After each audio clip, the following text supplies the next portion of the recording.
దాదాపు 10,000 ఎకరాలు సేకరించారు అధ్యక్ష.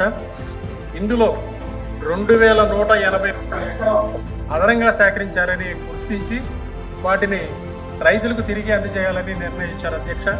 రైతులు అనేక పోరాటాలు చేసిన తర్వాత 2021లో ఈ భూములను తిరిగి రైతులకు వాపస్ చేయాలని జీవో కూడా రిలీజ్ చేశారు అధ్యక్ష.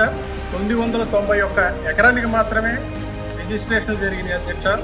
ఇంకా 1,189 ఎకరాలు 1,551 రైతులకు చెందినవి అధ్యక్ష. ఇవి ఇంకా రిజిస్ట్రేషన్ జరగలేదు అధ్యక్ష.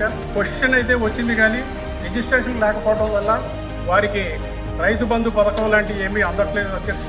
అదేవిధంగా అవసరం కోసం అమ్ముకోవాలన్నా రైతులు ఇబ్బంది పడుతున్నారు కాబట్టి ఈ ద్వారా ప్రభుత్వాన్ని కోరుతున్నాను అధ్యక్ష, తక్షణం ఈ భూములను రైతులకి రిజిస్ట్రేషన్ చేయవలసిందిగా విజ్ఞప్తి చేస్తున్నాను అధ్యక్ష.